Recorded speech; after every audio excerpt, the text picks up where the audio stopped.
Ever wonder why the most talented people you know are often the ones filled with the most self-doubt? Interesting, isn't it?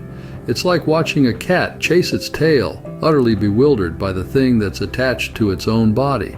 You see, self-doubt doesn't discriminate. It's like that uninvited party guest who shows up, drink in hand, ready to crash your self-confidence soiree. And the funny thing is, it often targets the most talented among us. You know, the ones who can juggle 5 tasks at once, or solve a Rubik's Cube blindfolded. Take Albert Einstein, for example. The man revolutionized physics, yet admitted to feeling like an involuntary swindler because of his self-doubt. And let's not forget about J.K. Rowling, who created an entire magical universe, but still had days where she thought she couldn't write a grocery list. So if you're doubting yourself, congratulations. You're probably more talented than you think. Do you ever feel like your self-doubt is a mischievous little gremlin running amok in your mind? I mean, it's like we're all starring in our own low-budget horror flick. The gremlins of self-doubt coming soon to a mind near you. Picture this. You're about to embark on a new venture. Maybe you're starting a new job. Or perhaps you're going on a first date. Suddenly, out of nowhere, this gremlin pops up, grinning ear to ear, wagging its finger saying, "Oh, you? Really? Well, this should be fun to watch." Now this pesky gremlin isn't all bad. Sometimes it can actually be helpful. It keeps us on our toes, makes us double check our work, and ensures we don't become overly confident. But when it starts to run wild, it can really throw a spanner in the works. It loves to remind us of that one time we tried to show off our excellent cooking skills and ended up setting off the fire alarm. Or that time we tried to impress someone with our knowledge of French, only to accidentally order a plate of snails instead of a baguette. Yes, our gremlin has an uncanny knack for dredging up the past, doesn't it? It's like a living, breathing, "This is your life." Highlight reel of awkward moments and epic fails. But here's the thing. We don't have to let our gremlin run the show. We can tame it. How, you ask? Well, it's all about perspective.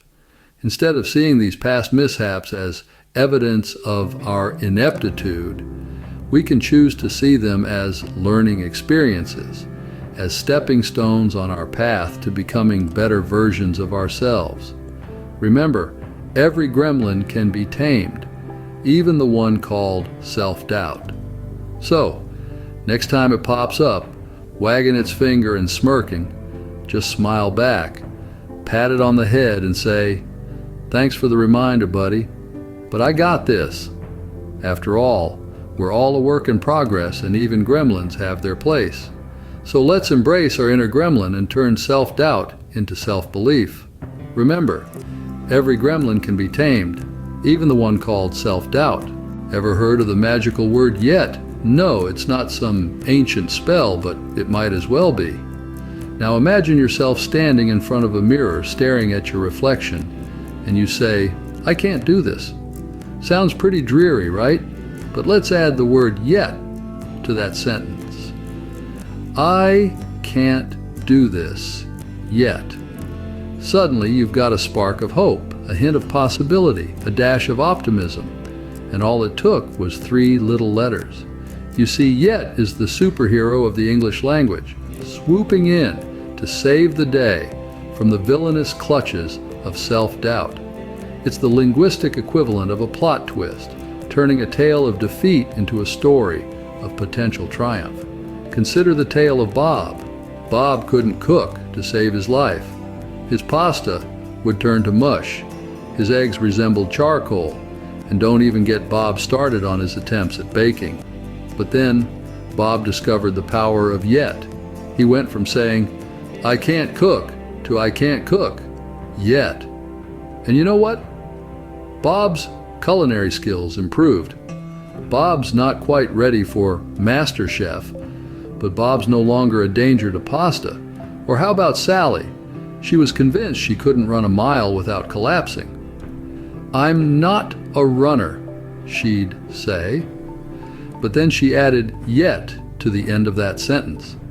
Suddenly she found herself lacing up her running shoes, hitting the pavement, and slowly but surely she became a runner. The power of "yet" is not about deluding ourselves into believing we can do anything. It's about shifting our mindset from one of defeat to one of growth.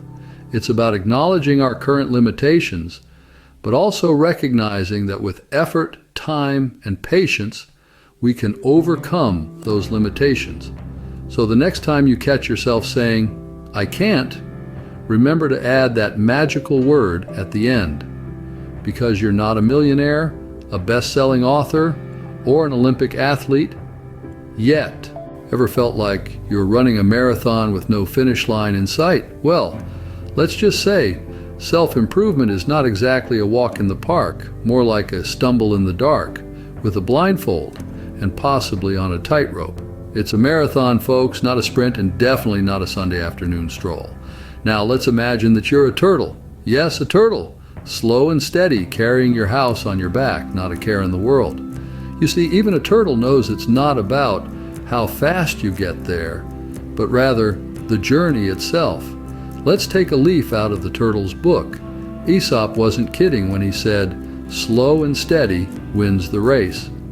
Embrace the journey, folks. You might trip, you might fall, but remember, even the longest journey begins with a single step or a stumble, if you're as clumsy as Bob is. Enjoy this little chat about our gremlins and marathons? Well, don't put away your popcorn just yet, because we've got a whole buffet of enlightening, yet outrageously hilarious content lined up for you.